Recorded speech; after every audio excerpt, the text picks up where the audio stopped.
Hello, everybody. Welcome to another episode of my podcast. This podcast is entitled Your Worth is Not Determined by Someone's Ability to Appreciate It. And as usual, I will begin this podcast with a quote. Don't let someone else's opinion of you become your reality. And that's a quote by Les Brown.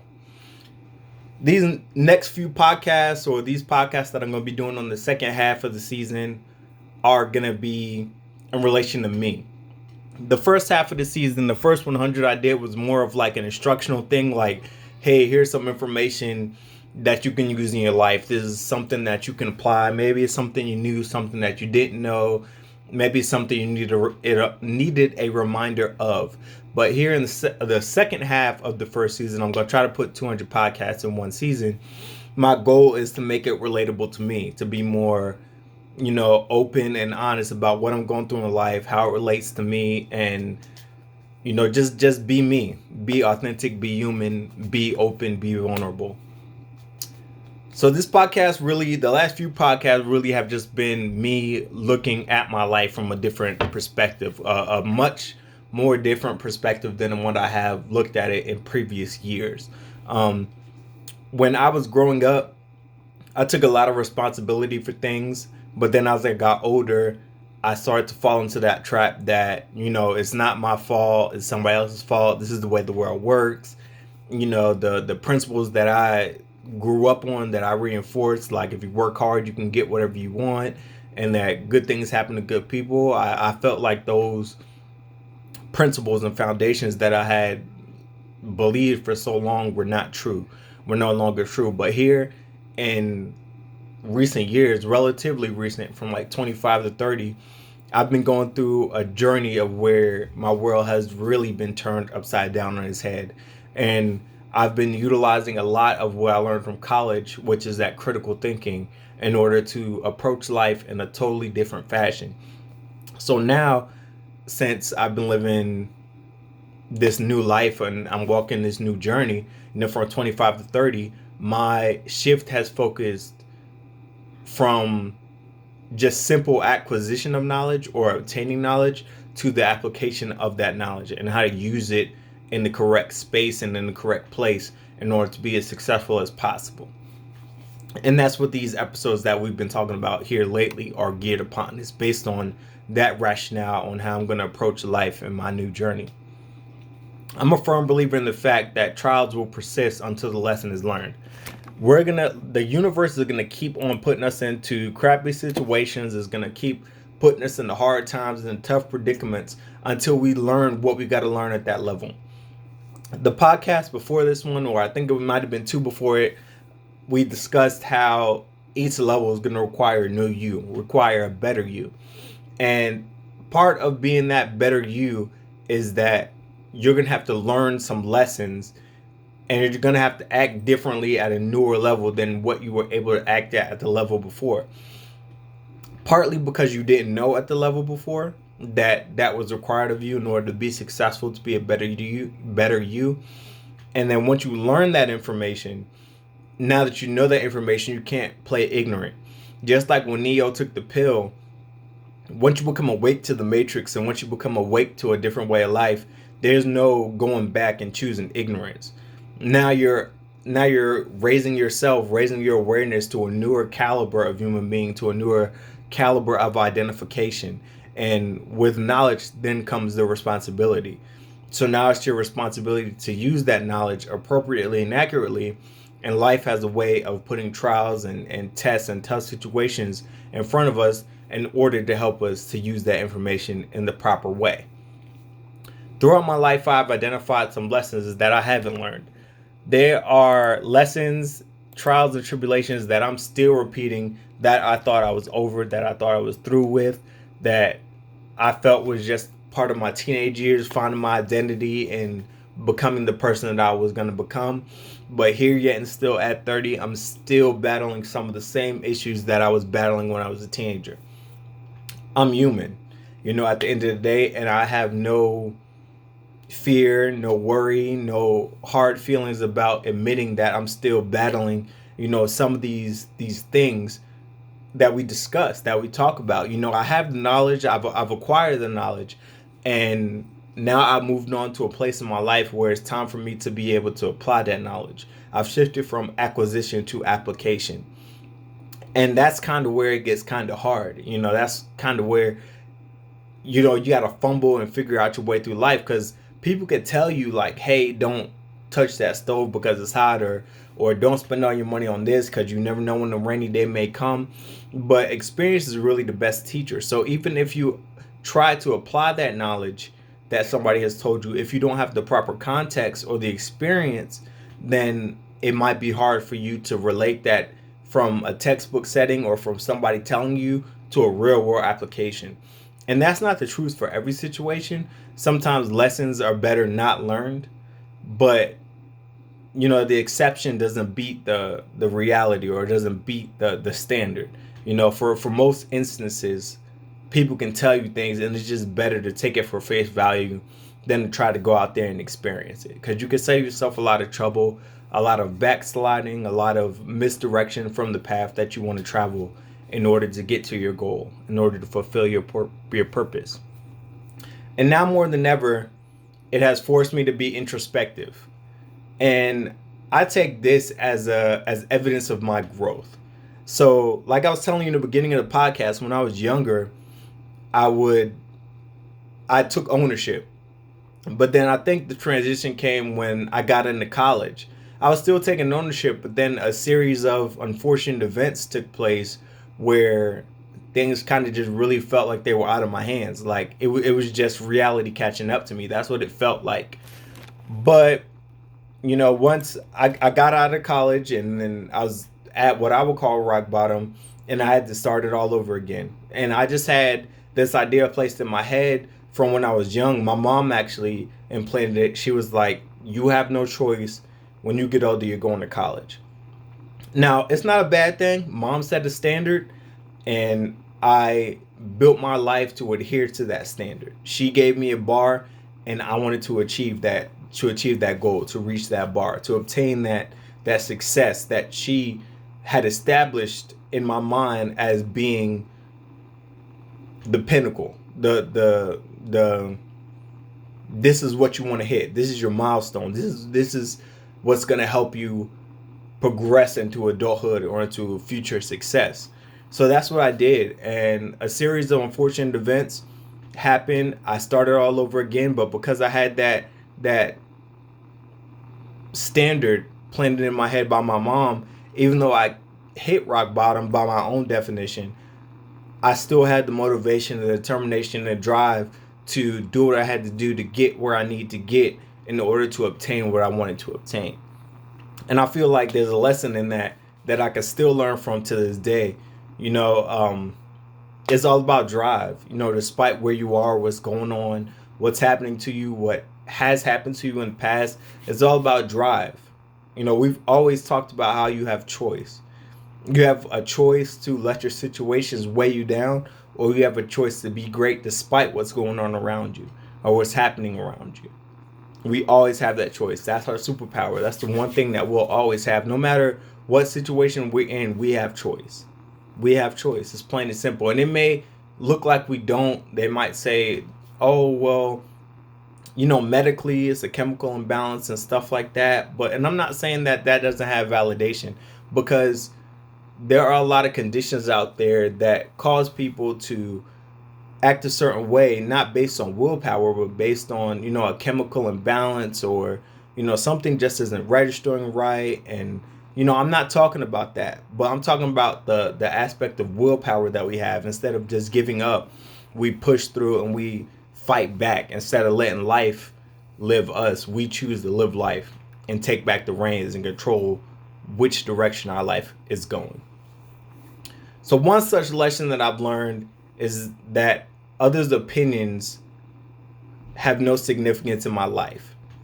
And as I have been growing up and going through life, I've encountered people, a lot of different people. Some people have had bad opinions about me, bad things to say. And there have been others that have had good opinions about me and great things to say. But at the end of the day, like, none of them matter. Whether the opinions are good or bad, valid or invalid, it doesn't matter. Because at the end of the day, it's all about what you think. It's all about what you do. And it's all about, can you live with yourself at the end of the day? Because that's who's going to hold you accountable. That's who should hold you accountable, is yourself. You shouldn't be held accountable by outside forces. It shouldn't be anything external. It should be you, because you create the reasons why. You create your drive. You create your motivation. And that could be something outside yourself, like your family, your friends, your religious community, your community in general. Like, that could be outside of you, but you create the importance for that reason outside of yourself. So it's not outside of yourself initially that creates that drive. It's you. You create that drive because you establish an importance on that external circumstance or thing, whatever it may be. The reason why their opinions don't matter is because they don't know your story.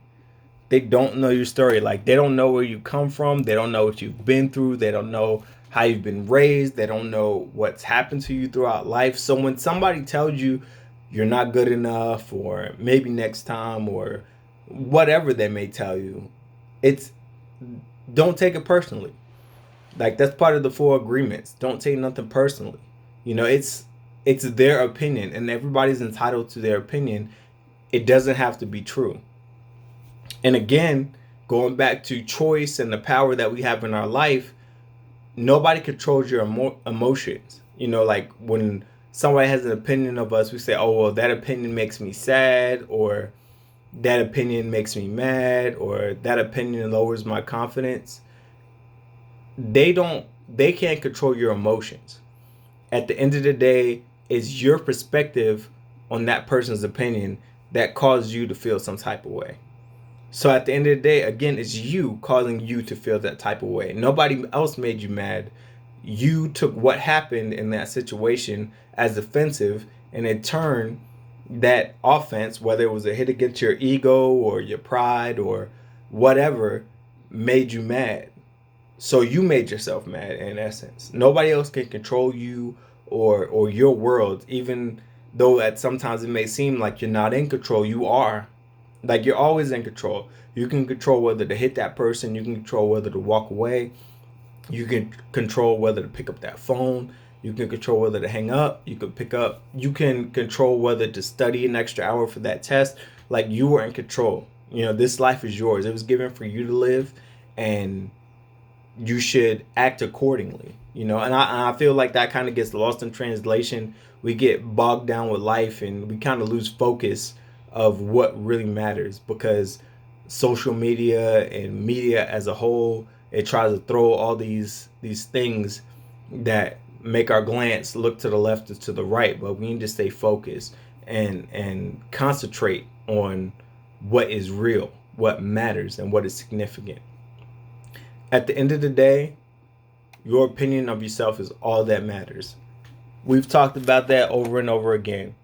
And this opinion that you have of yourself is reflected in your self-talk. And as we all know, and what we have gone over in recent episodes is the T4 model.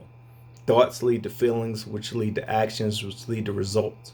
So if you think a certain way about yourself, then you're going to feel a certain way about yourself. That's going to cause you to act a certain way. And then that's how you get the reactions that you get when you go through life. So if you can't understand why you get the same reactions, then you need to refer to this model. Start with your thinking. How are you thinking? What are you thinking about? Are you letting what others say influence your thought patterns? Are your thought patterns serving your goals? Are they serving you? We have to just be very attentive. We have to pay a high level of attention to the minutia, the small things in our life that we just let go and just let run about, like our thoughts. Like, throughout the day, we have thousands and thousands and thousands of thoughts. And if I were to ask you, are you in control 100% of the thoughts that you think? And the answer would be no, if you were being honest. I'm not in control of the thoughts that I think 100% of the time. I know that you're not in control of the thoughts you think 100% of the time, because we're just overloaded with so many different thoughts, that we're thinking throughout the day. Like, man, it's hot, man. I don't like being at work. I wish I was home, man, I can't believe I'm doing this again. Oh, man, I'm working another weekend. I can't believe it's Monday. Oh God, Monday. And even though it may not seem like it, those thoughts are planting negative energy into your life, and they're taking root. And success and failure don't happen overnight. They're an accumulation of small efforts, and they're an accumulation of small habits that happen over time. So if you have a habit of speaking negatively to yourself, and that seed keeps planting and planting and planting over time you're going to wake up one day and you're just going to be a pessimistic person, and you're not going to know how you got there. You're going to be like, man, I didn't used to be this way. How did I end up being pessimistic? It's because you practiced being pessimistic on a small level over the course of however many years, and now that pessimism has taken root and it's caused you to be the person that you are today. So we need to really be attentive to the type of thoughts that we think and try to redirect. Like if you're like, man, I hate being here, I wish I was at home with my family, redirect your thoughts. Like, hey, I'm glad I got a job. With COVID, a lot of people have lost their jobs, and I'm glad I got a job. This job enables me to pay for my house, my electric, and all my utilities. It allows me to provide for my kids, for my family. So whenever you get a negative thought, try to counter it with a positive one. Because you're listening. Your subconscious is listening, and it's attracting like into your life. So if you send out negative vibrations, negative energy, you're attracting the like back into your life. And that can account for why you're going through some of the situations you're going through. Look at the thoughts that you think. Pay attention to the small things, the minutia. The fact of the matter is, at the end of the day, you have to live with the decisions you make. You have to live with not trying hard enough. You have to live with trying too hard. You have to live with pushing yourself past your limits. You have to live with being a yes man. You have to live with the consequences of your actions. You have to live with yourself. So everybody else can say what they want to say, but at the end of the day, they're not the person that's going to have to be held accountable for what happens in your life. It's going to be you. So if you do something just because other people's opinion of you is not what you want, and you want to change that, and then something bad happens, that's on you. That's not on them, because everybody's going to give their opinion. That you look on Facebook, there's a million of Facebook political scholars that have 1,000 things to say about Trump, about Biden, about Barack Obama. How many of them are doing anything that's going to change the situation? And how does it contribute to your life? How does it contribute to what you think, how you feel at the end of the day? It doesn't. So we shouldn't let other people's opinion of us get to us. We shouldn't care. Now, an opinion of us is one thing. Your reputation is a totally different. You want to guard your reputation. You want to have a reputation that precedes you, that when people hear about you, your work ethic or the good qualities that you exhibit during work or in whatever area you may be in life, it precedes you. It goes before you, and that people know you without knowing you. You want to have a good reputation. But as far as opinions, everybody has opinions. Don't let that bother you. Don't let it sway you, get you all bent out of shape. It's just an opinion. Everybody has one. You have to hold yourself accountable to live up to your dreams and your goals. We already discussed that. Your dreams and your goals are your dreams and your goals for a reason. Nobody else is going to be held accountable for what you did and didn't do in your life. It's going to be all up to you at the end of the day. It's your life. You control the pen to write your story. You are the author of your life. You were given this life for a reason. Live it to its fullest. Your attitude controls your altitude. Again, if you look at all of this stuff as that we talk about as hocus pocus and it's not real and that's not how the world operates, I mean, you're fine to believe that. You really are fine to believe that. But I'm talking from a place of experience, not like a college professor type of experience where I've studied this for so many years, so I know what the book says about it in and out. I'm studying it from a place of I've read it, I've been told this type of stuff, and I've gone through life and made the mistakes, and I have the experience to back it, and I'm still making the mistakes, So my attitude towards the things that I'm still going through and that I'm still battling on a daily basis is much, much different than what it was back in the day. And that attitude controls my altitude. Like, I feel like I'm on cloud nine. Like, I'm thinking about things totally different. My experiences when I go through things aren't always negative because I have a chance to change my perspective on what I go through. The way I perceive it is my reality. So it doesn't have to be negative unless I perceive it to be a negative reality or a negative situation. So your attitude will determine your altitude. And last but not least, we have to shift from a position of acquisition to a place of application. That's how I started off this podcast.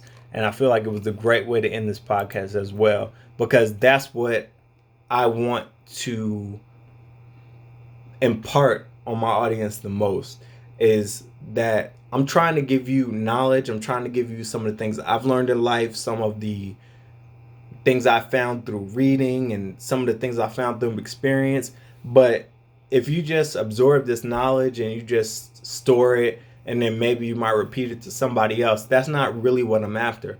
What I'm after is that you hear the Four Agreements, for instance, and you're like, hey, the Four Agreements is some good knowledge. That's not something I knew about. You read the book, and then you decide, hey, every morning I'm going to quote the Four Agreements. Every night I'm going to quote the Four Agreements. Or throughout the day I'm going to quote the Four Agreements. And that's just going to be the way I'm going to live my life, or I'm going to conduct myself. That's something that I agree will help me become a better person. So then you take that knowledge that you acquired and now you turn it around and you're applying it in your daily life. And my hope and my goal is that in the long run, it'll help you be a better person. It'll help you realize some things about yourself. And at the end of the day, instead of blaming the world or blaming your situation, you become a more introspective type person. And instead of looking outward, you look inward and you're saying, hey, what am I doing wrong that would cause this effect in my life? Is my perspective jacked up? Am I taking somebody's opinion as my reality? Is my energy off? Like, it just all the things that we talk about. Like, I want it to be almost like a checklist in your mind. Like, hey, like, I'm off kilter, something's off. Like, what is it? And then you can pretty much do like a self-diagnostic of yourself and resituate yourself or reposition yourself so that you might jump off track for a minute, but then you get right back on track and then you're good. Because we take life way too seriously. Like, we take failures way too seriously. We look at failures as a bad thing, but failures can be a learning experience. There's a lot of good that could come out of failure. And pretty much anybody that you look up to in the political realm, entertainment realm, athletics, the business world, they've all experienced failures and they're still where they are today. And if they're honest with you, they still experience failure on some type of level. So again, I'm just reaching out to y'all, showing y'all that I'm human as well, and trying to impart knowledge on you in the hopes that this will turn into application and not just another book in the library of your mind.